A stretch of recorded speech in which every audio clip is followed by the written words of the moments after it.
আল্লাহ পাক রব্বুল আলামিন হলো একজন। আল্লাহ পাক রব্বুল আলামিনের উপর কাউকে আমরা শরীক করতে পারবো না। 2 নাম্বার, আল্লাহ পাক রব্বুল আলামিন বলে দিয়েছেন আল্লাহুস সামাদ। আল্লাহ পাক রব্বুল আলামিনের সাথে আমাদের কাউকে আমাদের সমকক্ষ বানানো যাবে না। ও বান্দা, দুনিয়ার মধ্যে আমি রব্বুল আলামিন তোমাদেরকে সৃষ্টি করলাম, তোমরা একমাত্র আমি রব্বুল আলামিনের ইবাদত বন্দেগী করবা। তোমরা আমি রব্বুল আলামিন ছাড়া কারো ইবাদত বন্দেগী করতে পারবা না। বলেন ঠিক কিনা? আমাদের বিশ্বাস করতে হবে একজন মালিককে, কাকে? আল্লাহকে বিশ্বাস করতে হবে। তার সাথে আমাদের কাউকে শরীক করানো যাবে না। যারা দুনিয়ার মধ্যে আল্লাহ পাক রব্বুল আলামিন এর সাথে কাউকে শরীক করায়, যারা রয়েছে আল্লাহ পাক রব্বুল আলামিন বাদেও অনেক মানুষ রয়েছে দুনিয়ার মধ্যে, সমাজের মধ্যে অনেক মানুষ রয়েছে যারা আল্লাহ পাক রব্বুল আলামিন ব্যতীত অপরজন মানুষকেও সেজদা দেয়। বলেন ঠিক কিনা? অনেক মানুষ রয়েছে এই সমাজের মধ্যে, এই গ্রামের মধ্যে, এই মহল্লা, এই দুনিয়ার মধ্যে, এই বাংলাদেশের মধ্যে অনেক মানুষ রয়েছে যারা মাজারের মধ্যে সেজদা দেয়, যারা কবরের মধ্যে যে সেজদা দেয়। আল্লাহ পাক রব্বুল আলামিন বলেন, যারা আমি রব্বুল আলামিন ব্যতীত কাউকে সমকক্ষ বানায়, কাউকে সেজদার উপযুক্ত বানায়, আল্লাহ পাক রব্বুল আলামিন বলে দিয়েছেন তাদের ঈমান থাকবে না, বরঞ্চ তারা মুসলমানের কাতারের মধ্যে পড়বে না। বলেন ঠিক কিনা? তো আমাদের বিশ্বাস করতে হবে একমাত্র আমার আল্লাহ। আল্লাহ পাক রব্বুল আলামিনের সাথে কাউকে শরীক করানো যাবে না। কোনো মাজারের মধ্যে যদি কেউ সেজদা দেয়, কোনো কবরকে সামনে রেখে যদি কেউ সেজদা দেয়, তাহলে তার ঈমান থাকবে না, বরঞ্চ সে কাফের, সে মুশরিক, সে ইসলাম থেকে, সেই মুসলমান থেকে, ঈমানদার থেকে তার নাম আল্লাহ তাআলা রব্বুল আলামিন কেটে দিবেন। তো আমাদের বিশ্বাস করতে হবে আমার আল্লাহ এক। আল্লাহ পাক রব্বুল আলামিন ছাড়া সেজদার উপযুক্ত, ইবাদতের উপযুক্ত এই দুনিয়ার মধ্যে আর কেউ নাই। এই পৃথিবীর মধ্যে আমার আল্লাহ ব্যতীত আর কেউ নাই। বলেন ঠিক কিনা? আল্লাহ পাক রব্বুল আলামিন আমাদেরকে দুনিয়ার মধ্যে সৃষ্টি করেছেন একমাত্র এককভাবে। আল্লাহ পাক রব্বুল আলামিনের ইবাদত বন্দেগী করা, কোনো মাজারের মধ্যে যদি আমরা যে ইবাদত বন্দেগী করি, আমার আল্লাহ রব্বুল আলামিন এখানের মধ্যে অসন্তুষ্ট হবেন। কোনো কবরকে সামনে রেখে যদি আমরা সেজদা দেই, তাহলে এটা আল্লাহ পাক রব্বুল আলামিন আমাদের উপর নারাজ হবেন। এই জন্য আমরা যদি সেজদা দেই, আমরা মহান মালিক রব্বুল আলামিন যিনি রয়েছেন আমার আল্লাহ, সেই মালিককে আমরা সেজদা দিব। আমরা যদি ইবাদত করি, কোনো মাজারের মধ্যে যায় ইবাদত করব না। আমার রাসূল সাল্লাল্লাহু আলাইহি ওয়াসাল্লাম হাদিসের মধ্যে ইরশাদ করেছেন, আল্লাহর রাসূল সাল্লাল্লাহু আলাইহি ওয়াসাল্লাম, আল্লাহর নবী সাল্লাল্লাহু আলাইহি ওয়াসাল্লাম বলেন, লা তাত্তাখিযুল কুবুরাল মাসাজিদ। আল্লাহর নবী সাল্লাল্লাহু আলাইহি ওয়াসাল্লাম বলেন, তোমরা কোনো কবরকে তোমরা সেজদার জায়গা বানায়ো না। তো আল্লাহ পাক রব্বুল আলামিনের রাসূল সাল্লাল্লাহু আলাইহি সাল্লাম বলে দিয়েছেন, তোমরা কোনো কবর, তোমরা কোনো মাজারকে তোমরা সেজদার জায়গা বানিও না, ইবাদতের জায়গা বানিও না।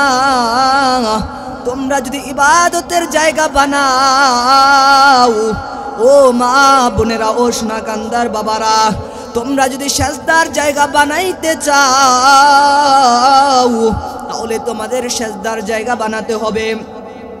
আমার আল্লাহ পাক রব্বুল আলামিন এর সেই পবিত্র ঘর মসজিদকে আমাদের ইবাদতের জায়গা বানাইতে হবে, বলেন ঠিক কিনা? তো দুনিয়ার মধ্যে যত ঘর হয়, যত মাজার হয়, যেখানের মধ্যে নাফরমানি কাজ হয়, যেখানের মধ্যে গান বাজনা হয়, যেখানের মধ্যে শিরিক হয়, যে মাজারের মধ্যে শিরিক হয়, যেই মাজারের মধ্যে নাফরমানি কাজ হয়, গান বাজনা হয়, সেটা হলো আল্লাহ তাআলা রব্বুল আলামিনের পক্ষ থেকে সেটা মাজার নয়, সেটা হয়ে যাবে নাফরমানির জায়গা, বরঞ্চ সেটা হয়ে যাবে গুনাহগারের জায়গা, বলেন ঠিক কিনা? তাহলে মুসলমান হিসাবে ওই নাফরমানির জায়গাকে আমাদের ভাঙতে হবে। আমাদের মুসলমান হিসাবে আমাদের করণীয় হলো ওই মাজার যেগুলোর মধ্যে আমার আল্লাহ পাক রব্বুল আলামিনের সাথে শিরিক হয়, সেই মাজারগুলোকে আমাদের ভেঙে দিতে হবে। সেই মাজার রাখা যাবে না যেই মাজারের মধ্যে আমার আল্লাহ তাআলার সাথে সরাসরি শিরিক হয়, বলেন ঠিক কিনা? তো আল্লাহ পাক রব্বুল আলামিন বলেছেন যেই সমস্ত জিনিসের মধ্যে অর্থাৎ আল্লাহ পাক রব্বুল আলামিনের সাথে সরাসরি শিরিক হয়, বরঞ্চ ভিন্নভাবে শিরিক হয়, ওই সমস্ত জায়গা আমাদের মুসলমান হিসেবে করণীয় হলো, আমাদের মুসলমান হিসেবে দায়িত্ব হলো, আমরা আল্লাহ তাআলার প্রদত্ত থেকে মুসলমান, আমাদের দায়িত্ব হলো ওই সমস্ত মাজারকে আমাদের চূর্ণ বিচূর্ণ করতে হবে, বলেন ঠিক কিনা? তো যারা মাজার পূজা করে, বরঞ্চ মাজারের মধ্যে সেজদা দেয়, মাজারের মধ্যে সেজদা দেয়, মসজিদ ব্যতীত মাজারের মধ্যে সেজদা দেয়, আল্লাহ পাক রব্বুল আলামিনের সাথে সরাসরি শিরিক করে, যেই মসজিদ অর্থাৎ মসজিদের মধ্যে সেজদা না, যে মাজারের মধ্যে সেজদা দেয়, সেই মাজার আল্লাহ পাক রব্বুল আলামিন নিষিদ্ধ করে দিয়েছেন, বলেন ঠিক কিনা? তো আমাদের করণীয় হলো আমরা কি করব? আমাদের শুনতে হবে যারা মাজার পূজা করে, যারা কবর পূজা করে, যারা বাবা ধরে তাদের মধ্যে হলো, আর যারা হিন্দু ধর্ম পালন করে, এক নাম্বার মুসলমানের কাতারও যারা রয়েছে, মুসলমানের মধ্যে যারা রয়েছে তাদের মধ্যে যারা মাজার পূজা করে, কবর পূজা করে, আর হিন্দু যারা রয়েছে যারা মূর্তি পূজা করে, তাদের এই দুই জাতির মধ্যে পাঁচটা একেবারে প্রকাশ্যভাবে তাদের মধ্যে পাঁচটা মিল রয়েছে। যারা সমাজের মধ্যে কবরের মধ্যে যায় সেজদা দেয়, মাজার পূজা করে, তাদের মধ্যে, আর হলো যারা হিন্দু তাদের মধ্যে, যারা বৌদ্ধ, যারা আল্লাহকে মানে না, তাদের মধ্যে কয়টা মিল? সকলে বলেন তাদের মধ্যে কয়টা মিল? পাঁচটা মিল রয়েছে। যারা মাজার পূজা করে আর যারা হিন্দু তাদের মধ্যে প্রকাশ্যভাবে পাঁচটা মিল রয়েছে। এক নাম্বার মিল হলো যারা মূর্তি পূজা করে, যারা অর্থাৎ বানানো মূর্তির পূজা করে, তাদের অর্থাৎ তারা হলো এক নাম্বার তাদের মধ্যে। আর তাদের মধ্যে মিল হলো যারা মূর্তি পূজার করে তাদের হলো দুনিয়ার মধ্যে তাদের মা রয়েছে, তাদের অনেক মা রয়েছে। দেখবেন তাদের রয়েছে কালী মা, দেখবেন তাদের রয়েছে দুর্গা মা, যেমন তাদের অনেক মা রয়েছে, তাদের অনেক জাতীয় তাদের গরু মা রয়েছে, বিভিন্ন মা তাদের রয়েছে। ঠিক তেমনিভাবে তাদের সাথে সাদৃশ্য রেখে যারা মাজার পূজা করে, যারা কবর পূজা করে, যারা দরগায় যায়, তারা হলো তাদের শুধু বাবা রয়েছে, বলেন ঠিক কিনা? তাদের যেমন রয়েছে তাদের খাজা বাবা রয়েছে, তাদের সেই তেমনিভাবে তাদের দুর্গা বাবা রয়েছে, তাদের তেমনিভাবে তাদের ল্যাংটা বাবা রয়েছে, তাদের কুত্তা বাবা রয়েছে। ঠিক তেমনিভাবে অর্থাৎ হিন্দুদের যেমন মা রয়েছে শুধু মা, তাদের কোনো বাবা নাই, ঠিক তেমনিভাবে যারা মাজার পূজা করে, যারা কবর পূজা করে, তাদেরও কোনো মা নাই, তাদেরও শুধু বাবা রয়েছে, বলেন ঠিক কিনা? তো আমাদের মানতে হবে আমাদের মাও রয়েছে, আমাদের বাবাও রয়েছে। আমরা ওই জাতীয় যারা মূর্তির পূজা করে, মূর্তিকে মা ডাকে, তাদেরকে আমরা মা ডাকতে রাজি না, বলেন ঠিক কিনা? ওই মূর্তিকে আমরা মা ডাকবো না। আর যারা ওই ল্যাংটা বাবাকে বাবা বলে ডাকে, আমরা ওই ল্যাংটাকে আমরা বাবা বলতেও রাজি না। কারণ কি? আমাদের বাবাও রয়েছে, আমাদের মাও রয়েছে, বলেন ঠিক কিনা? তো দুই নাম্বার সাদৃশ্য, যারা মূর্তি পূজা করে আর যারা মাজার পূজা করে তাদের মধ্যে 2 নাম্বার সাদৃশ্য কি? 2 নাম্বার সাদৃশ্য হলো যারা মূর্তি পূজা করে তারা সেই বানানো মূর্তির সেজদা করে, মূর্তিকে তারা দাঁড়ানো মূর্তির সেজদা করে, তাদের নিজের হাতে বানিয়ে তারা সেই মূর্তিকে তারা সেজদা দেয়। ঠিক তেমনিভাবে যারা মাজার পূজা করে, যারা কবর পূজা করে, তাদের সামনে একটা বাবা থাকে শোয়ানো, তারা শোয়ানো বাবার পূজা করে। বলেন ঠিক কিনা? তো 2 নাম্বার সাদৃশ্য পাইলাম। যারা হিন্দু তারা তাদের বানানো দাঁড়ানো তারা মায়ের পূজা করে, আর যারা মাজার পূজা করে তারা হলো তাদের শোয়ানো সেই মূর্তি, তাদের শোয়ানো সেই বাবার পূজা করে। বলেন ঠিক কিনা? তো 3 নাম্বার সাদৃশ্য হলো সেই হিন্দুদের সাথে যারা মাজার পূজারী তাদের 3 নাম্বার সাদৃশ্য আপনারা দেখেন। 3 নাম্বার সাদৃশ্য হলো বছরে একদিন দেখবেন হিন্দুরা তাদের গাড়ির মধ্যে মূর্তিকে উঠায়, মূর্তির গলার মধ্যে তারা একটা মালা পরায় তারা ডেকসিট বাড়ায়া তারা রেলি করে। ঠিক তেমনিভাবে যারা মাজার পূজা করে, যারা কবর পূজা করে, ঠিক তেমনিভাবে 12 রবিউল আউয়াল যখন আসে ঠিক তখনই যারা মাজার পূজা করে, কবর পূজা করে তাদেরকে দেখবেন তাদের বাবাকে, তাদের জেতা বাবাকে গাড়ির মধ্যে উঠায়া গলার মধ্যে মালা দিয়া তারাও সে গান বাজনা লাগাইয়া তারাও রেলি করে। বলেন ঠিক কিনা? আপনারা দেখবেন 4 নাম্বার সাদৃশ্য হলো আপনারা দেখবেন হিন্দুরা তাদের হাতের মধ্যে দেখবেন তারা লাল সুতা বাঁধে, লাল সুতা। ঠিক তেমনিভাবে যারা দুনিয়ার মধ্যে বাবা রয়েছে, বাবা যারা দেখবেন বাবা পাগল, তাদের হাতের মধ্যে দেখবেন লাল এবং হলুদ সুতা বাঁধে। বলেন ঠিক কিনা? 5 নাম্বার সাদৃশ্য যারা মূর্তি পূজা করেন 5 নাম্বার আর মাজার পূজা যারা করে তাদের মধ্যে 5 নাম্বার সাদৃশ্য শুনে রাখেন। 5 নাম্বার সাদৃশ্য হলো যারা মূর্তি পূজা করে তারা আল্লাহ পাক রব্বুল আলামিন দুনিয়ার মধ্যে সবটা যারা মানুষ দেখতেছেন সব মানুষকে আল্লাহ পাক রব্বুল আলামিনের পক্ষ থেকে আল্লাহ পাক রব্বুল আলামিন আল্লাহ তাআলার ইবাদতের জন্য মুসলমান হিসেবে দুনিয়ার মধ্যে পাঠিয়েছেন। তো যারা হিন্দু হয়েছে এটা আল্লাহ তাআলা রব্বুল আলামিনের প্রদত্ত থেকে হিন্দু না, বরঞ্চ মুসলিম হিসাবে দুনিয়ার মধ্যে তারাও মুসলিম হিসাবে দুনিয়ার মধ্যে প্রেরণ হয়েছেন। তো মনে রাখবেন তারাও মুসলমান হিসেবে দুনিয়ার মধ্যে ভূমিষ্ঠ হয়েছে। তাদের বাবা তাদের মা তাদেরকে হিন্দু বানিয়েছে। আমার আল্লাহ পাক রব্বুল আলামিন তাদেরকে হিন্দু বানাই নাই, তাদেরকে আমার আল্লাহ পাক রব্বুল আলামিন ওই মূর্তি পূজা করার জন্য বলে নাই। তো 5 নাম্বার সাদৃশ্য হলো যারা মূর্তি পূজা করে আর যারা মাজার পূজা করে তাদের মধ্যে 5 নাম্বার সাদৃশ্য শুনে রাখেন। যারা মূর্তি পূজা করে তারা সরাসরি আমার মালিকের সাথে শিরিক করে। বলেন নাউজুবিল্লাহ। কিভাবে সরাসরি শিরিক করে এটা আপনারা দেখবেন। মূর্তিকে সামনে রেখে তারা মূর্তির সামনে সরাসরি সেজদা দেয়। ঠিক তেমনি ভাবে আমার আল্লাহ পাক রব্বুল আলামিন এই মুসলমান জাতিকে দুনিয়ার মধ্যে প্রেরণ করেছেন। এই কপাল পোড়া জাতি পথভ্রষ্ট হয়ে ওই হিন্দুদের পদ্ধতি তারা গ্রহণ করেছে। বলেন ঠিক কিনা? হিন্দুদের পথ কিভাবে ঠিক করেছে দেখেন আপনারা। মূর্তি পূজা তারা সরাসরি আল্লাহ তাআলা রব্বুল আলামিনের সাথে শিরিক করেন। ঠিক তেমনি ভাবেই দেখবেন যারা মাজার পূজা করে, যারা মাজারের মধ্যে যায়, যারা এই দরগার মধ্যে যায় আপনারা তাদেরকে লক্ষ্য করবেন। লক্ষ্য করে ভালোভাবে খেয়াল করে দেখবেন তারাও সরাসরি ওই বাবার পায়ের মধ্যে সেজদা দেয়। বলেন ঠিক কিনা? এটার মধ্যে কোনো সন্দেহ নাই যে তারা বাবার পায়ের মধ্যে সেজদা দেয়, এটার মধ্যে কোনো সন্দেহ নাই। বরঞ্চ যেই সমস্ত বাবারা, যেই সমস্ত মারা বলেন আমরা তো সেখানের মধ্যে সেজদা দেই না, আমরা তো সেই বাবাকে সেজদা দেই না, আমরা তো সেই মালিককেই সেখানে রেখে আল্লাহকে সেজদা দেই। শুনে রাখেন, সেই যেখানে আপনারা ওই বাবার পায়ের মধ্যে সেজদা দেন সেটা আমার মালিকের সেজদা হয় না, বরঞ্চ সেটা শিরকি সেজদা হয়। বলেন ঠিক কিনা?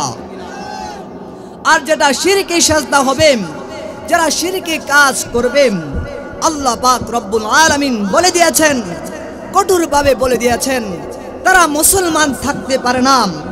যারা আল্লাহ পাক ব্যতীত অন্য মানুষকে সেজদা দিবেন তারা সরাসরি আল্লাহ তাআলার সাথে শিরিক করলো। আর যারা শিরিক করে তারা কখনো ইসলামের মধ্যে মুসলমানের কাতারে থাকতে পারে না। বলেন ঠিক কিনা?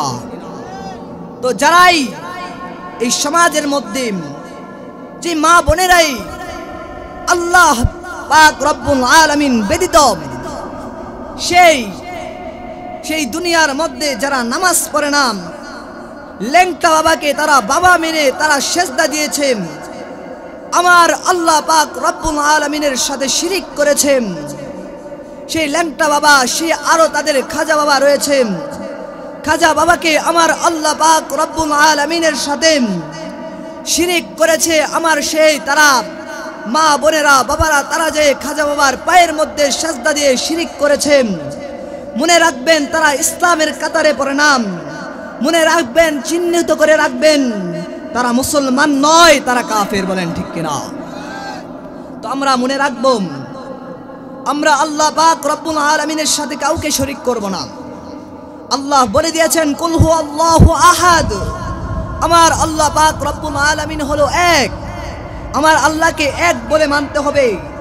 লা ইলাহা ইল্লাল্লাহ মুহাম্মাদুর রাসূলুল্লাহ, লা ইলাহা ইল্লাল্লাহ আমাদের মানতে হবে। আমার আল্লাহ এক, আল্লাহ তাআলার সাথে আর কাউকে শরীক করানো যাবে না।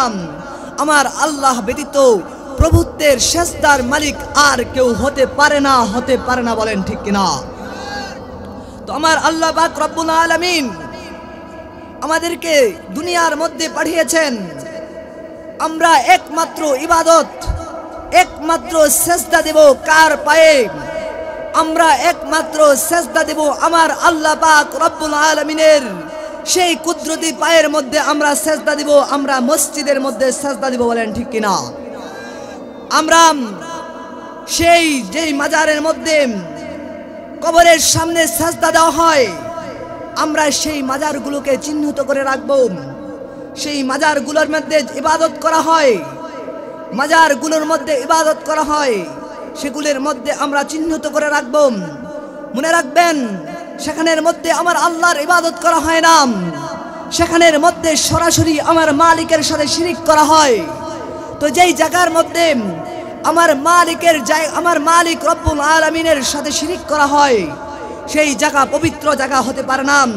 সেই জায়গা হবে দুনিয়ার মধ্যে সবচেয়ে বেশি নিকৃষ্ট জায়গা। বলেন ঠিক কিনা? তো আমাদের মুসলমান হিসেবে করণীয় হলো, যেখানের মধ্যে আমার রব্বুল আলামিনের সাথে আমার মালিকের সাথে শিরিক করা হয়, আমার মালিক ব্যতীত অন্য কবরের মধ্যে সাজদা দেওয়া হয়, সেই মাজারগুলোকে আমাদের মুসলমান হিসাবে আমাদের সেই মাজারগুলোর প্রতি আমাদের প্রতিবাদ করতে হবে। বলেন ঠিক কিনা? সমাজের মধ্যে যদি সেই সমস্ত মাজার থাকে, যেই সমস্ত মাজারের বিরুদ্ধে রাসূল বলে দিয়েছেন লা তাত্তাখিযুল কুবুরাল মাসাজিদা, তোমরা কবরকে সাজদার জায়গা বানিও না। যেই কবরকে, যেই মাজার বানিয়ে কবরকে সেই সাজদার জায়গা বানিয়েছেন, আমরা তাদের বিরুদ্ধে আমরা রুখে দাঁড়াবো ইনশাআল্লাহ। তো আমাদের সেই বক্তব্য হলো, আমার মালিক রব্বুল আলামিন দুনিয়ার মধ্যে প্রেরণ করেছেন, আমার আল্লাহ পাক রব্বুল আলামিন দুনিয়ার মধ্যে সৃষ্টি করে দিয়েছেন। আল্লাহ পাক রব্বুল আলামিন, আল্লাহ রব্বুল আলামিন সৃষ্টি করে দিয়েছেন একমাত্র কার ইবাদত করব? বলেন, জোরে বলেন, কার ইবাদত করব? আমার আল্লাহ সৃষ্টি করেছেন দুনিয়ার মধ্যে। আমার আল্লাহ সমস্ত অক্সিজেন দিয়ে, এই সুন্দর বডি দিয়ে, আল্লাহ বলেন লাকাদ খলাকনাল ইনসানা ফি আহসানি তাকওয়িম। এই দুনিয়ার মধ্যে যত মানুষ রয়েছে, এই মানুষগুলোকে সৃষ্টি করেছে কে? আমার আল্লাহ সৃষ্টি করেছেন। তো ইবাদত যদি করতে হয়, আমরা ইবাদত করব আমার আল্লাহর, কোনো মাজারের মধ্যে নয়, কোনো বাবার, সেই ল্যাংটা বাবার নয়, কোনো সেই আট্টুসি বাবার নয়, কোনো সেই আমাদের যেই রয়েছে খাজা বাবার আমরা ইবাদত করব না। আমরা যদি ইবাদত করি, আমি রব্বুল আলামিনের একমাত্র ইবাদত করব। বলেন ঠিক কিনা? তো আল্লাহ পাক রব্বুল আলামিন আমাদেরকে ইমানের পরিচয় দিয়েছেন। আল্লাহ পাক রব্বুল আলামিন ইমানদারদের পরিচয় আল্লাহ দিয়েছেন। আল্লাহ পাক রব্বুল আলামিন বলেন ইন্নামাল মুমিনুন আল্লাযীনা আমানু বিল্লাহি ওয়া রাসূলিহি। এক নাম্বার আল্লাহ পাক রব্বুল আলামিন বলে দিয়েছেন, এক নাম্বার আমাদের বিশ্বাস করতে হবে কার উপর? আল্লাহ তাআলার উপর আমাদের বিশ্বাস এক নাম্বার করতে হবে, এটা আল্লাহ তাআলা বলে দিয়েছেন। ঈমানদার তাকেই বলবে যারা একমাত্র আমার আল্লাহ তাআলার উপর বিশ্বাস করতে হবে। দুই নাম্বার কার উপর বিশ্বাস করতে হবে? দুই নাম্বার বিশ্বাস করতে হবে আমার রাসূল সাল্লাল্লাহু আলাইহি সাল্লামের উপর, যে আল্লাহ তাআলার রাসূল সাল্লাল্লাহু আলাইহি সাল্লাম আল্লাহ তাআলার পদুত্ব থেকে প্রেরিত রাসূল, এটার উপর আমাদের বিশ্বাস করতে হবে মুসলমান হিসেবে, বলেন ঠিক কিনা? তো আল্লাহ পাক রব্বুল আলামিন আমাদেরকে বলে দিয়েছেন আল্লাহ তাআলার উপর এক নাম্বার বিশ্বাস করতে হবে আমানতু বিল্লাহ, এক নাম্বার বিশ্বাস করতে হবে আমানতু বিল্লাহ, আল্লাহ তাআলার উপর। তো আল্লাহ তাআলার উপর আমরা কিভাবে বিশ্বাস করব? কুল হুয়াল্লাহু আহাদ, আল্লাহ তাআলা এক, আল্লাহ তাআলার সাথে আর কোনো মানুষ শরীক নয়। দুনিয়ার মধ্যে কোনো মানুষ, দুনিয়ার মধ্যে, পৃথিবীর মধ্যে কোনো জিনিস আল্লাহ তাআলার সাথে শরীক করানো যাবে না। এইভাবে আমাদের আল্লাহকে মানতে হবে আমানতু বিল্লাহ। এক নাম্বার বিশ্বাস করব আল্লাহ তাআলার উপর আমানতু বিল্লাহি ওয়া মালাইকাতিহি। আমাদের দুই নাম্বার বিশ্বাস করতে হবে আমার রাসূল, আমার দুনিয়ার মধ্যে আল্লাহ তাআলার পদত্ব থেকে যে সমস্ত ফেরেশতা এসেছে ওই সমস্ত ফেরেশতাদের উপর আমাদের বিশ্বাস করতে হবে।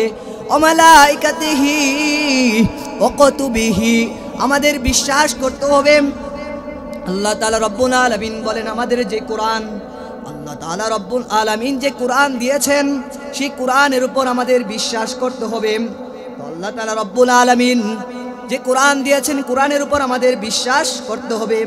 তো আল্লাহ পাক রব্বুল আলামিন কোরআনের কারীমের মধ্যে আল্লাহ তাআলা রব্বুল আলামিন বলেন ও মিনান নাসি মান ইয়াশতারি লাহুল হাদিস, এই দুনিয়ার মধ্যে, সমাজের মধ্যে অনেক মানুষ রয়েছে যারা বিভিন্ন ধরনের গুনাহের কাজ, গুনাহের বিভিন্ন ধরনের কথাবার্তা, আল্লাহ পাক রব্বুল আলামিন বলেন দুনিয়ার মধ্যে মানুষ রয়েছে যারা বিভিন্ন ধরনের অশ্লীল কথাবার্তাকে তারা জমা করে।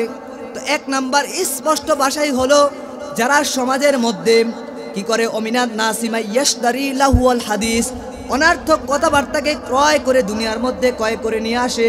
কিসের জন্য? দুনিয়ার মধ্যে যারা মানুষ রয়েছে, সমাজের মধ্যে যারা মানুষ রয়েছে, ভালো মানুষ, ইমানদার মানুষ, তাদেরকে পথভ্রষ্ট করার জন্য। মনে রাখবেন দুনিয়ার মধ্যে, সমাজের মধ্যে এমন মানুষও রয়েছে যারা বলে গাঞ্জা খাওয়া, গাঁজা খাওয়া তারা বলে হালাল, বলেন নাউজুবিল্লাহ। এমনও সমাজের মধ্যে মানুষ রয়েছে যারা বলে গান বাদ্য হালাল, বলেন নাউজুবিল্লাহ।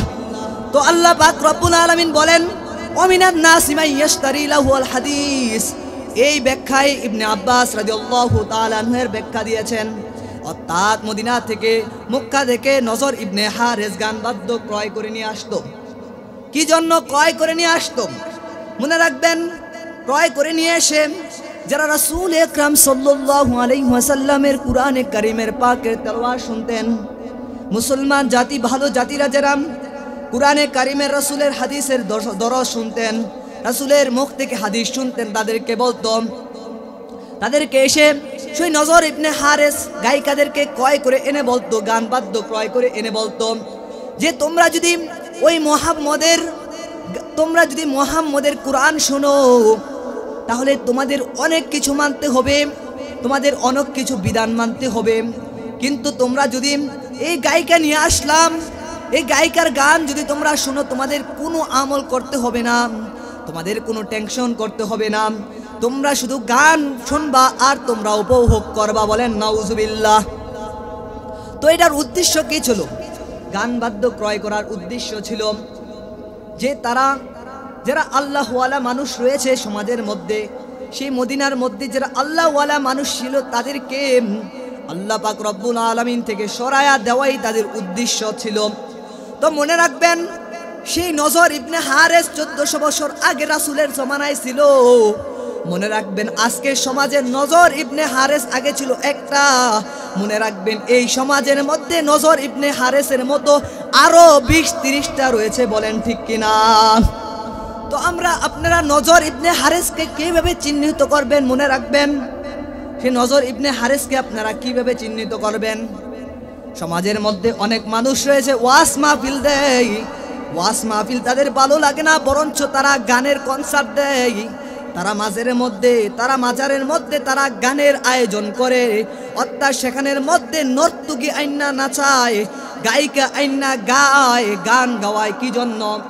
আপনারা সকলে বলেন কি জন্য তারা নায়িকাদেরকে আইনা তারা সেখানের মধ্যে তারা ডান্স করায় এবং গায়িকাদেরকে আইনা গান করায়? কিসের জন্য? উদ্দেশ্য কি? নজর ইবনে হারেসের উদ্দেশ্য কি ছিল? আপনারা মনে রাখবেন, নজর ইবনে হারেসের উদ্দেশ্য ছিল সে আল্লাহওয়ালা মানুষগুলাকে আল্লাহ পাক রব্বুল আলামিনের পক্ষ থেকে, আল্লাহ তাআলার দিক থেকে সরিয়ে দেওয়া। ঠিক তেমনি ভাবে সমাজের মধ্যে দেখবেন যারা গানের আয়োজন করেন, মনে রাখবেন যারা গানের আয়োজন করবে তাদেরকেই চিহ্নিত করবেন তারা হলো নজর ইবনে হারেস থেকে আরো মারাত্মক গুনাহগার ব্যক্তি। বলেন ঠিক কিনা? মনে রাখবেন যারা সমাজের মধ্যে গান দিতে চায়, সমাজের মধ্যে যারা অশ্লীলতা বেপর্দা ছড়িয়ে দিতে চায়, যারা সমাজকে নষ্ট করতে চায়, এই সমস্ত গানের আয়োজন করে, মনে রাখবেন তারা সেই 1400 বছর আগের সেই কাফের মুশরিক নজর ইবনে হারেস, মনে রাখবেন তার থেকেও গুনাহগার বান্দা হলো তারা। কারণ তারাও চায় আজকে সমাজে বেপর্দা ছড়িয়ে পড়ুক, আজকে তারাও চায় পুরা সমাজটা পথভ্রষ্ট হয়ে যাক। তারাও আজকে চায় যে সমাজের মধ্যে যত নারী রয়েছে, যত মা বোনেরা রয়েছে, তারাও চায় বেপর্দায় চলাফেরা করুক। বলেন ঠিক কিনা? তো আমাদের কর্তব্য হলো, মুসলমান হিসাবে, ইমানদার হিসাবে আমাদের দায়িত্ব হলো আমরা সেই সমস্ত ব্যক্তিদের বিরুদ্ধে আমরা রুখে দাঁড়াবো যারা সমাজের মধ্যে গানের আয়োজন করতে চায়, যারা সমাজের যুবক আমাদের ভাইগুলাকে, আল্লাহওয়ালা ভাইগুলাকে যারা পথভ্রষ্ট করে দিতে চায়, যারা সমাজের মধ্যে কনসার্ট দিতে চায়, গানের কনসার্ট, তাদের বিরুদ্ধে আমাদের মুসলমান জাতি হিসাবে আমাদের দায়িত্ব হলো তাদের বিরুদ্ধে আমরা রুখে দাঁড়াবো। যদি তারা সেই কথা না শুনে, আমরা কথা না শুনে যে গান বাদ্যর বিরুদ্ধে আমরা বলবো, যদি কথা না শুনে আমাদের যেইভাবে করণীয়, আমাদের যেইভাবে পদ্ধতি অবলম্বন করা দরকার, আমাদের মুসলমান জাতি হিসাবে আমাদের কর্তব্য, ফরজ দায়িত্ব হলো আমরা সেই সমস্ত গান বাদ্যগুলাকে আমাদের বন্ধ করে দিতে হবে। বলেন ঠিক কিনা? তো নজর ইবনে হারেসের উদ্দেশ্য ছিল সমাজের মধ্যে গান বাদ্য, সমাজের মধ্যে বেপর্দা ছড়িয়ে পড়ুক, সবাই গান শুনুক, কোরআন না শুনুক। দেখবেন আজ সেই গানের কনসার্ট হতে হতে, বিশেষ করে এই গ্রাম অঞ্চল, আমাদের এই সমাজটা দেখবেন মাগরিবের পরে কোনো মেয়ে, কোনো ছেলে কোরআনে পাক থেকে তেলাওয়াত করে না। খুব দুঃখের বিষয়, কেউ কোরআন পড়তেও জানে না। দেখবেন তাকে যদি বলেন একটা গান গাইতে, সত্যি সে একটা গান গাইতে পারবে। বলেন ঠিক কিনা? আপনি যদি বলেন সমাজের প্রত্যেকটা মেয়েদেরকে যদি বলেন ভালোভাবে কোরআন শুদ্ধ করে পড়তে, গোনা কয়েকটা মেয়ে রয়েছে, ছেলে রয়েছে, তারা কোরআন ভালোভাবে পড়তে পারবে। কিন্তু আপনি যদি মেয়েগুলাকে ডান্স করতে বলেন, সমাজের প্রত্যেকটা মেয়েকে যদি আপনি বলেন 100 থেকে 99% মেয়ে ভালো করে ডান্স করতে পারবে। সমাজ কেন পথভ্রষ্ট হয়েছে? মনে রাখবেন আমাদের সমাজ গান বাদ্যর সমাজ ভরে গিয়েছে। তো আমাদের মুসলমান জাতি হিসাবে আমাদের সেই মেয়েগুলাকে ভালো করার জন্যে আমাদের এই আজকের আয়োজন, আজকের এই সমাবেশ, আমাদের সমাবেশ থেকে এটাই আমাদের শিক্ষা নিতে হবে, এটাই আমাদের গ্রহণ করতে হবে। মুসলমান জাতি হিসাবে আমাদের এটা শিক্ষা গ্রহণ করতে হবে যে আমাদের মেয়েগুলাকে আমরা ধ্বংস করব না। আমাদের মেয়েগুলাকে মাগরিবের পর আমরা কোরআন তেলাওয়াত বসাবো, ফজরের পরে আমরা মেয়েগুলাকে কোরআন তেলাওয়াতের মধ্যে বসাবো। মোবাইল দিয়ে নয়, গান বাজনা দিয়ে নয়। আমাদের মেয়েগুলাকে আমরা গান বাদ্য শিখাবো না, আমাদের মেয়েগুলাকে আমরা ডান্স শিক্ষা দিব না। বরঞ্চ যদি শিক্ষা দিতে হয় আমার মালিক রব্বুল আলামিনের কোরআন শিক্ষা দিব। বলেন ঠিক কিনা? আমার রব্বুল আলামিনের রাসূল সাল্লাল্লাহু আলাইহি সাল্লামের অসংখ্য হাদিস রয়েছে, আমরা সেই হাদিসের ভাষ্য আমরা আমাদের মেয়েগুলাকে শিক্ষা দিব। আমাদের বোনগুলাকে আমরা আল্লাহ তাআলার কোরআন শিক্ষা দিব। আমাদের মা বোনগুলাকে আমরা রাসূলের হাদিস শিক্ষা দিব, বলেন ঠিক কিনা? তো আমাদের এটাই শিক্ষা গ্রহণ করতে হবে। আজকের মাহফিল থেকে আমরা এটাই বার্তা দিতে চাই, সমাজের মধ্যে যারা গান বাদ্য দিবেন আমাদের মা বোনগুলাকে, আমাদের পর্দাশীল বোনগুলাকে, যারা বেপর্দায় হাঁটাতে চায়, যারা আমাদের যুবক ভাইগুলাকে যারা গান বাদ্যর মধ্যে মগ্ন করাতে চায়, তাদের বিরুদ্ধে আমাদের আর চুপ থাকা যাবে না। তাদের বিরুদ্ধে আমাদের ফরজ দায়িত্ব হলো তাদের বিরুদ্ধে আমাদের রুখে দাঁড়াতে হবে, বলেন ঠিক কিনা? তো ইনশাআল্লাহ আমাদের সমাজ যদি এভাবে চলতে থাকে, আমার আল্লাহ পাক রব্বুল আলামিনের সেই কোরআনের পাক যদি আমাদের প্রত্যেকটা ঘরে ঘরে চলতে থাকে, বিবাহের মধ্যে যদি আমাদের সুন্নত তরিকা হয়, গান বাদ্য বাজিয়ে না হয়, সুন্নতি কাজ সেই মুসলমানই যদি আমাদের সুন্নত তরিকা হয়, গান বাজনা না বাজিয়ে ভালোভাবে হয়, সেখানের মধ্যে আমার রব্বুল আলামিনের পদত্ব থেকে সাকিনা রহমত নাজিল হবে। কিন্তু সেখানের মধ্যে যদি গান বাদ্য হয়, সেখানের মধ্যে আমার রব্বুল আলামিনের রহমত আসে না, সেখানে বরঞ্চ সরাসরি আমার আল্লাহ তাআলার পক্ষ থেকে সেখানের মধ্যে আল্লাহ তাআলার নারাজের সেই একটা যে গজব রয়েছে, গজব আল্লাহ তাআলার পক্ষ থেকে পড়তে থাকে, বলেন নাউজুবিল্লাহ। তো আমরা আর কোনো বিবাহের অনুষ্ঠানকে গান বাদ্যর নাফরমানি বেপরদার জায়গা বানাবো না ইনশাআল্লাহ। সকলে বলেন ইনশাআল্লাহ। সকলে আজকে মাহফিল থেকে এটাই শিক্ষা গ্রহণ করব, সমাজে বেপর্দা থাকতে পারবে না ইনশাআল্লাহ। সমাজের মধ্যে গান বাদ্য থাকতে পারবে না। সমাজের মধ্যে যদি আমরা 100টা মাহফিল করি, 100টা মাহফিলের কারণে যদি গান বাদ্য বন্ধ না হয়, আমাদের যুবক ভাইয়েরা যদি ভালো না হয়, আমার যুবক বোনেরা যদি ভালো না হয়, তাহলে তো আমাদের এই মাহফিল দিয়ে আমাদের কোনো স্বার্থ হবে না, কোনো উপকার হবে না। তো আমাদের এই মাহফিল দেওয়ার উদ্দেশ্য হলো আমরা আল্লাহ তাআলার পক্ষ থেকে কোরআনের বাণী শুনব, রাসূলের হাদিসের উপর মানব। রাসূল সাল্লাল্লাহু আলাইহি সাল্লাম হাদিসের মধ্যে বলেছেন, মান তাশাব্বাহা বিকওমিন ফাহুয়া মিনহুম। তো আমাদের বুঝতে হবে যে যার সাদৃশ্য অবলম্বন করবে, কাল হাসরের ময়দান তাদের সাথেই আমাদের হবে, বলেন ঠিক কিনা? তো আমরা যদি আজকে এই বেঈমানদের গান নিয়ে পড়ে থাকি, বেঈমানদের ডান্স নিয়ে পড়ে থাকি, মনে রাখবেন মুসলমানের সাথে আপনার হাসর নসর হবে না, ভালো মানুষের সাথে আপনার হাসর নসর হবে না, আপনার সেই কাফের মুশরিকের সাথে আপনার হাসর নসর হবে। এটা মাথার মধ্যে রেখে পরে কাজ করবেন, বলেন ঠিক কিনা? তো আল্লাহ পাক রব্বুল আলামিন যেভাবে ইমানদারদের বলে দিয়েছেন যে দুনিয়ার মধ্যে ইমানদার কারাম, আল্লাহ বলে দিয়েছেন ইমানদার হলো তারাম যারা দুনিয়ার মধ্যে আল্লাহ তাআলার উপর বিশ্বাস করবে, কোনো মাজারের মধ্যে সময় দিবে না, কোনো মাজারের মধ্যে সেজদা দিবে না, একমাত্র আমার আল্লাহ তাআলা রব্বুল আলামিনকে সেজদা দিবে। কোনো দুনিয়ার মধ্যে কোনো বাবাকে সেজদা না দিয়ে আমার মালিককে সেজদা দিবে। এটাই আমার আল্লাহ পাক রব্বুল আলামিন থেকে ঘোষণা, বলেন ঠিক কিনা? তো আমার আল্লাহ পাক রব্বুল আলামিন এই যেভাবে সমাজের মধ্যে আল্লাহ রব্বুল আলামিনের পদত্ব থেকে আল্লাহ পাক রব্বুল আলামিন বলে দিয়েছেন আমরা ইবাদত করব, আমাদের মনে রাখতে হবে ইবাদত করতে হবে আমার মালিক আল্লাহ তাআলা রব্বুল আলামিনের, বলেন ঠিক কিনা? আল্লাহ তাআলা বলেন, মা খলাকতুল জিন্না ওয়াল ইনসা ইল্লা লিয়াবুদুন। আল্লাহ মানুষকে সৃষ্টি করেছেন কিসের জন্য? দুনিয়ায়। আল্লাহ দুনিয়ায় রব্বুল আলামিন মানুষকে সৃষ্টি করেছেন একমাত্র আমি রব্বুল আলামিন আল্লাহ তাআলা রয়েছেন একমাত্র আমার আল্লাহ তাআলার ইবাদত করার জন্য এই দুনিয়ার মধ্যে মানব জাতিকে সৃষ্টি করেছেন। তো আল্লাহ পাক রব্বুল আলামিন যেইভাবে দুনিয়ার মধ্যে মানব জাতিকে আল্লাহ রব্বুল আলামিন সৃষ্টি করে দিয়েছেন, আল্লাহ পাক রব্বুল আলামিন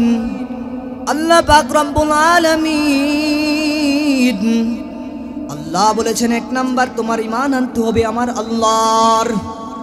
ঈমানদারের 1 নাম্বার করণীয় হলো আমার আল্লাহ তাআলার উপর বিশ্বাস করতে হবে।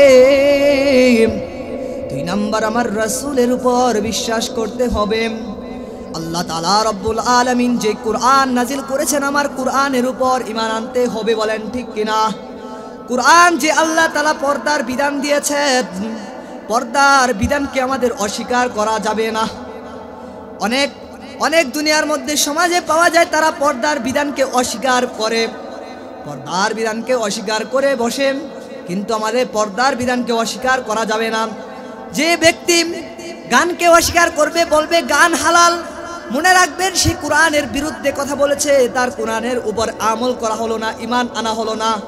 বরঞ্চ যে কোরআনকে বিশ্বাস না করতে পারবে, সেই গান বাদ্যর আয়াতকে যে বিশ্বাস না করতে পারবে, পরও বলবে গান বাদ্য হালাল, মনে রাখবেন সে মুসলমান হতে পারে না। এক নাম্বার মনে রাখবেন সে কাফের, কারণ সে কোরআনের উপর ঈমান আনলো না। যে পর্দাকে বিশ্বাস করবে না, পর্দার বিধান আল্লাহ তাআলার পক্ষ থেকে, যারা পর্দাকে বিশ্বাস করবে না, মনে রাখবেন সে মুসলমান নয়, সে কাফের। কারণ আমার আল্লাহ তাআলার একটা আয়াতকে যদি কেউ অস্বীকার করে, সে মুসলমান হতে পারে না, বরঞ্চ সে কাফের, সে মুশরিক, সে বেঈমান। তোমাদের বিশ্বাস করতে হবে আমার আল্লাহ তাআলার কোরআনের উপর, এবং আমাদের বিশ্বাস করতে হবে ভালো মন্দ তাকদীরের উপর, যে আল্লাহ পাক রব্বুল আলামিন, সমাজের মধ্যে অনেক মানুষ রয়েছে, ভালো মন্দ, ভালো আসে, কল্যাণও আসে, মন্দ আসে। এটা যদি কেউ সন্তান আল্লাহ তাআলা না দেয়, মনে রাখবেন এটা আল্লাহ তাআলা বান্দার ভালো চেয়েছে বলে আল্লাহ তাআলা তার সন্তান দেয় নাই। এই বলে যদি আল্লাহ তাআলার উপর বিশ্বাস না করে কোনো বাবার কাছে যায় সে সন্তান চায়, মনে রাখবেন সে আল্লাহ তাআলার সাথে তার বাবাকে, সেই তার খাজা বাবাকে শরীক করে দিল। বলেন ঠিক কিনা? সে যদি তার সেই খাজা বাবার কাছে যায় সন্তান চায়, এখানের মধ্যে সে তার খাজা বাবাকে, সেই ল্যাংটা বাবাকে সে আল্লাহ তাআলার সাথে সে শরীক করে বলল, বরঞ্চ তার ভালো মন্দ যে আল্লাহ তাআলার পদত্ব থেকে আসে, এই বিষয়টার উপর তার ঈমান আনা হলো না।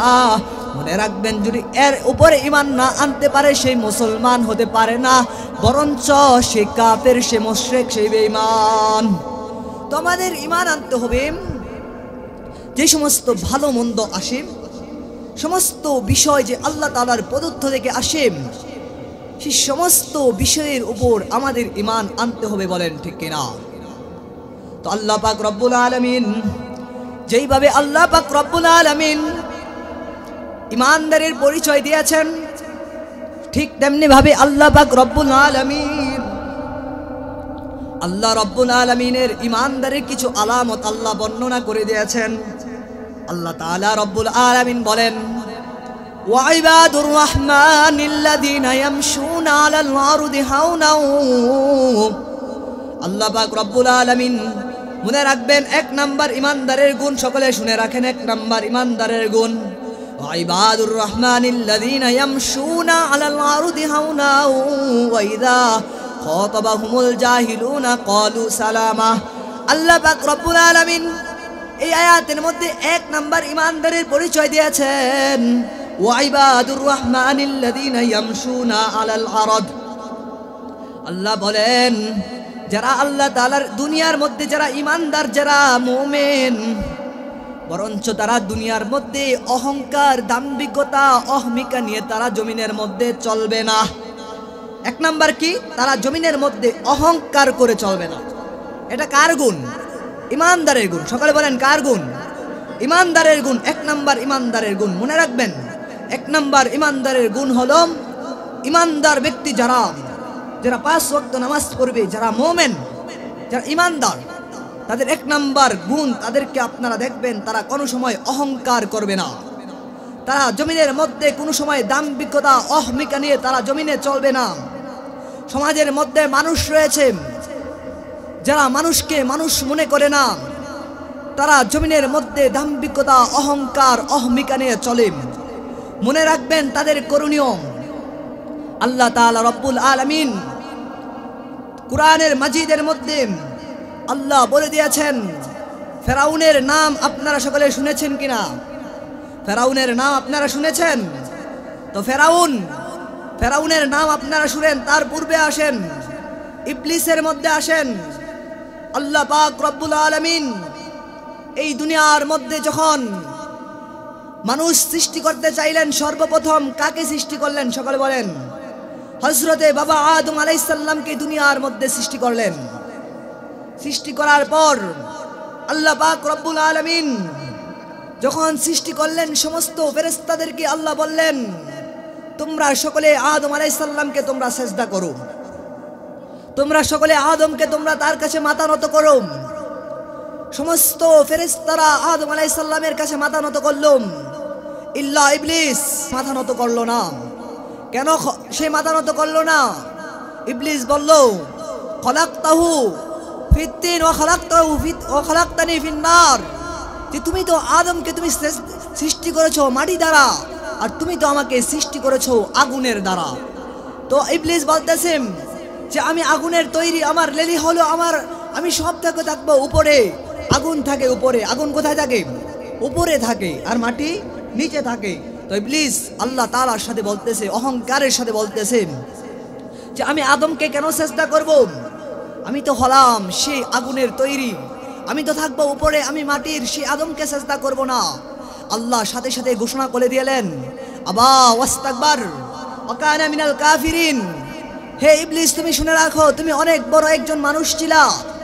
তুমি একটা কথার কারণে, সেই কারণটা কি? তুমি অহংকার করেছো, অহমিকা করেছো। তুমি এখানের মধ্যে অহংকার করেছো, আমি রব্বুল আলামিন যেটা বলেছি তুমি মানো নাই, তুমি এখানের মধ্যে সেজদা দাও নাই। যাও যাও, তুমি কাফেরদের অন্তর্ভুক্ত হয়ে যাও। বলেন নাউজুবিল্লাহ। তো একটা অহংকারের কারণে সেই ইবলিস এত বড় মানুষ হওয়ার কারণে, এত বড় ফেরেশতা হওয়ার কারণেও আল্লাহ তাআলা রব্বুল আলামিন তাদেরকে কাফেরের মধ্যে অন্তর্ভুক্ত করে দিলেন। বলেন ঠিক কিনা?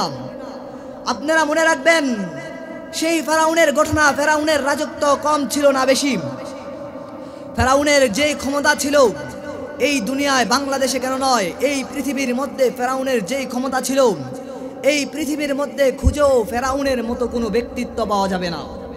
ফেরাউন তো এমন একজন ব্যক্তিত্ব ছিল, সেই এমন একজন ব্যক্তিত্ব ছিল, সে অহংকারের সাথে এত ধন সম্পদ, রাজত্বের মালিক হওয়ার কারণে সে বলল, আনা রব্বুকুমুল আলা, আমি রব থেকেও বড়। বলেন নাউজুবিল্লাহ। সে বলল, আমি আমার আল্লাহ থেকেও বড়, আমি সব থেকে বড় প্রভু। বলেন নাউজুবিল্লাহ। তো আল্লাহ তাআলা ক্ষমতা দিয়েছে, আল্লাহ তাআলা ধন সম্পদ দিয়েছে। ধন সম্পদ দেওয়ার মালিক কে? বলেন। ধন সম্পদ দেওয়ার মালিক আমার আল্লাহ। তো ফেরাউনকে ধন সম্পদ দিয়েছে আমার আল্লাহ, কিন্তু সে অহংকার করেছে, সে অহমিকা করেছে। সে অহমিকা করে বলল, আমি রব থেকে বড়, আমি আল্লাহ থেকে বড়। তোমরা সকলে আমাকে সেজদা করো। তোমরা কার সেজদা দাও? তোমরা কাকে সেজদা দাও? তোমরা আমাকে সেজদা দাও। তোমার আল্লাহ তাআলা রব্বুল আলামিন সেই ফেরাউনকে সেই নীল দরিয়ার মধ্যে চুপায়া চুপায়া মারছেন। বলেন ঠিক কিনা? সেই ফেরাউনের শাস্তি কি ছিল আপনারা সকলে জানেন। ফেরাউনকে সেই নীল দরিয়ার মধ্যে আল্লাহ তাআলা সেই বনি ইসরাইল বাহিনীকে যখন পার হয়ে গেলেন, আপনারা সকলে ঘটনা জানেন। সেই ফেরাউনকে আল্লাহ তাআলা রব্বুল আলামিন সেই নীল দরিয়ার মধ্যে চুপায়া চুপায়া আল্লাহ মেরেছেন। বলেন ঠিক কিনা? তো এক নাম্বার কারণ কি ছিল? সে অহংকার করেছে। কি করেছে? অহংকার করেছে, অহমিকা করেছে। দুনিয়ার মধ্যে মানুষের সাথে ভালো ব্যবহার করে নাই, দুনিয়ার মধ্যে মানুষকে মানুষ বলে সে আখ্যায়িত করে নাই। ফেরাউনের শাস্তি তো তাই নয়। ফেরাউনের শাস্তি আল্লাহ তাআলা রব্বুল আলামিন দুনিয়া যারা ক্ষমতা পেয়ে, সমাজে যারা ক্ষমতা পেয়ে আমার আল্লাহকে ভুলে যায়, মানুষের সাথে কুকুরের মতো ব্যবহার করে, যারা নির্মম রয়েছে, ছোট মানুষ রয়েছে, তাদেরকে মানুষ মনে করে না, তাদেরকে আল্লাহ শিক্ষা দেওয়ার জন্য আজও সেই ফেরাউনের লাশকে সেই মিশরের মিউজিয়ামের মধ্যে আজও তার লাশকে রেখে দিয়েছেন। বলেন ঠিক কিনা? তো মনে রাখবেন, যারা সমাজের মধ্যে আমার আল্লাহকে ভুলে যায়, যারা ভুলে যাবে সম্পদ দিয়েছে আমার আল্লাহ, এই কথাটা ভুলে যাবে, যারা ভুলে যাবে ক্ষমতা দিয়েছে আমার আল্লাহ, এই কথাটা যারা ভুলে যাবে, হোক সে রাষ্ট্রের মালিক, হোক সেই দেশের মালিক, বরঞ্চ তার একদিন না একদিন তার শাস্তি ভোগ করতে হবে। বলেন ঠিক কিনা? তো ঠিক তেমনি ভাবে আপনাদের কাছে অহংকার করলে যে ধ্বংস, নমরুদের ঘটনার দিকে আপনারা তাকান। সে নমরুদ, সে কি করেছিল? নমরুদ সেই অসহায় মানুষের উপর সেই নির্যাতন করেছে, জুলুম করেছে। নমরুদকে আল্লাহ কিভাবে মেরেছেন আপনারা জানেন? নমরুদকে কিভাবে মেরেছেন? নমরুদকে মেরেছেন মশা দ্বারা। কি মশা? ভালো মশা নয়, নমরুদকে মেরেছেন আল্লাহ, একটা ল্যাংড়া একটা মশা দ্বারা আল্লাহ নমরুদকে মেরেছেন। নমরুদের কারণ কি ছিল? নমরুদ দুনিয়ার মধ্যে অহংকার করেছে।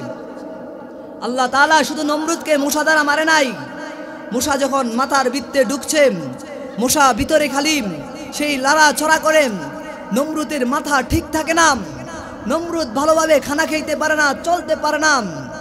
আল্লাহ পাক রব্বুল আলামিন সেই নমরুদ, সে আল্লাহ তাআলার সেই মশার সাথে লড়াই করার জন্যে, মশা বাহির করার জন্যে, ভালো থাকার জন্যে সেই জুতা দিয়া সেই প্রথমে থাপ্পড় দেয় মাথার মধ্যে, একটু ভালো লাগে, কিন্তু থাপ্পড় দিতে দিতে এক সময় থাপ্পড়ও কাজ আসে না, থাপ্পড়ও তার সেই মাথা ভালো হয় না। ঠিক তেমনি ভাবে সর্বশেষ যখন তার থাপ্পড়ে কাজ আসে না, একজন লোক ভাড়া করলো তাকে জুতা দিয়া পিটার জন্য। জুতা দিয়া পিটানোর পর যখন তার মাথা ভালো থাকে না, সর্বশেষ সেই নমরুদকে এমন একটা জুতা দ্বারা পিটা দিলেন, তার এই মাথা দ্বিখণ্ডিত হইয়া সেই দুনিয়া থেকে সেই পরত্যাগ করেছে। বলেন ঠিক কিনা? এটা আপনার সকলেই মনে রাখবেন। এটা তার এক নাম্বার করণীয় হলো, তার এক নাম্বার কাজ ছিল দুনিয়ার মধ্যে কি করেছে? অহংকার করেছে। তো আজও আমাদের মনে রাখতে হবে, সমাজের মধ্যে আমাদের মনে রাখতে হবে, যারা অহংকার করে, আমাদের এই কথার উপর আমাদের বিশ্বাস করতে হবে, আমার সম্পদ দেওয়ার মালিক হলো আমার আল্লাহ, রাজত্ব দেওয়ার মালিক হলো আমার আল্লাহ। রাজত্ব দেওয়ার কারণে, সম্পদ দেওয়ার কারণে আজ যদি আমরা নিরহয় মুসলমানের উপর আমরা যদি জুলুম করি, নির্যাতন করি, আমরা যদি সেই বেআইনে চলে, আমরা যদি বাধা দিতে চাই, সেই সময় যদি আমাদের উপর নিরহভাবে তারা জুলুম করে, মনে রাখবেন তারা অহংকার করতেছে।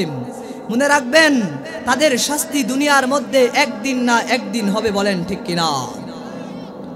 তো আল্লাহ তাআলা রব্বুল আলামিন, মনে রাখবেন দুনিয়ার মধ্যে যারা বিনয়ের সাথে চলাফেরা করবে তাদেরও পুরস্কার রয়েছে। আল্লাহর এক সাহাবী, আল্লাহর নবীর এক সাহাবী হযরতে আবু যর গিফারি রাদিয়াল্লাহু তাআলা আনহু চাদর মোড়া দিয়ে যায়, চাদর মোড়া দিয়ে রাস্তা দিয়ে চলে যায়, হাঁটতে হাঁটতে চলতেছেন। এই অবস্থার মধ্যে জিবরাইল আমিন রাসূল আকরাম সাল্লাল্লাহু আলাইহি ওয়াসাল্লামের কাছে আসলো। ঠিক তেমনি ভাবে জিবরাইল আমিন বলল, ও আল্লাহর রাসূল, ওই সাহাবী যাইতেছে সেটা কি আবু যর গিফারি না? আল্লাহর নবী সাল্লাল্লাহু আলাইহি ওয়াসাল্লাম, আল্লাহর নবী সাল্লাল্লাহু আলাইহি সাল্লাম জিবরাইল আমিনকে বলল, তুমি কিভাবে আবু যরকে চিনো? জিবরাইল আমিন রাসূল সাল্লাল্লাহু আলাইহি সাল্লাম প্রশ্ন করলো, তুমি কিভাবে তাকে চিনো?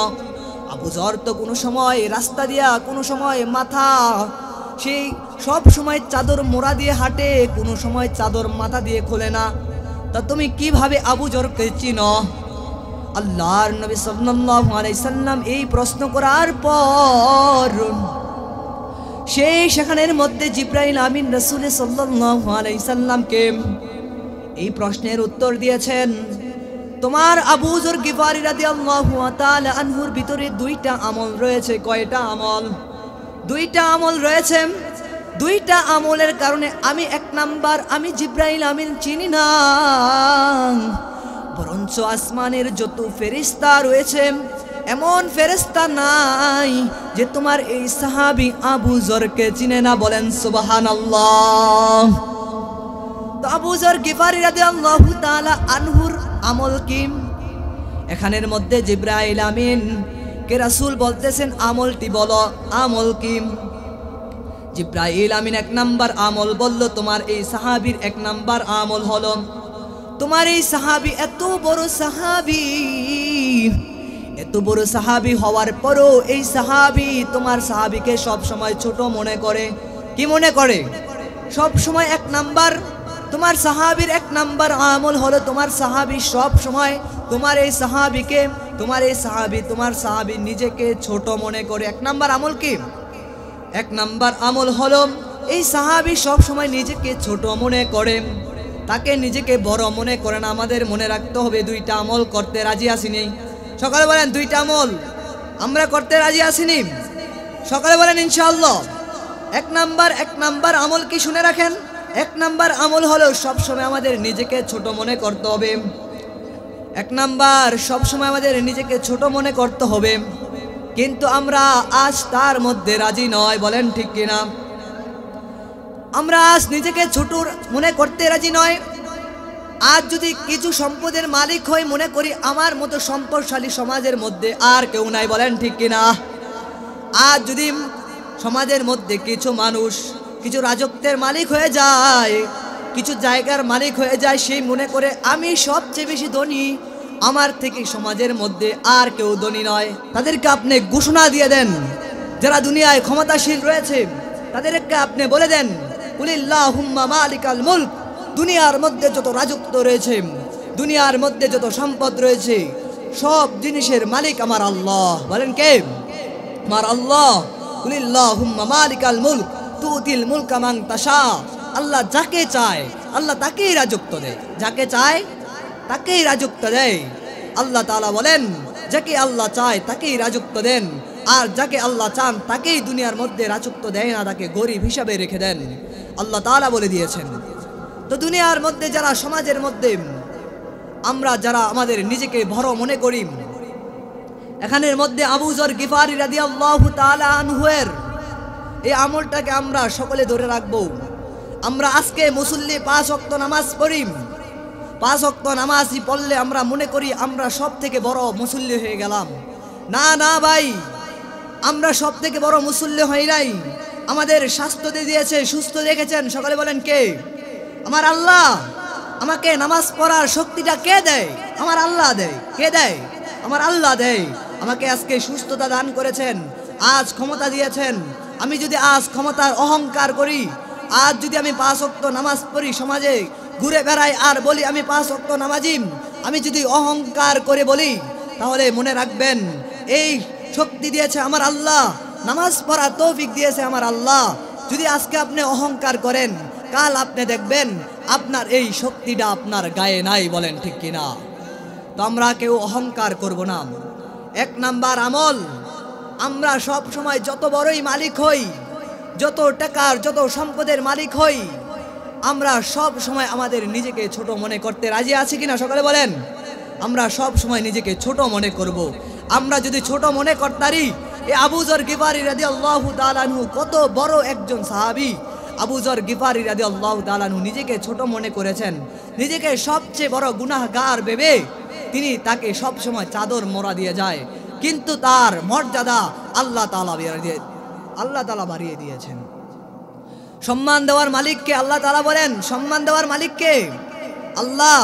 আল্লাহ তাআলা বলেছেন, যারা মান তাওয়াযা লিল্লাহ রাফাহুল্লাহু দারাজাত, যারা দুনিয়ার মধ্যে, রাস্তার মধ্যে, সমাজের মধ্যে বিনয়ের সাথে চলাফেরা করবে, অহংকার করবে না, বিনয়ের সাথে চলাফেরা করবে, আল্লাহ তাআলা রব্বুল আলামিন তাদেরকে সম্মান বাড়িয়ে দিবেন। বলেন সকলে জোরে বলেন সুবহানাল্লাহ। সম্মান আমার আল্লাহ বাড়িয়ে দিবেন। সম্মান কোনো ব্যক্তিগত ব্যবহার নয়, কোনো ব্যক্তি চাইলে সম্মান দিতে পারে না।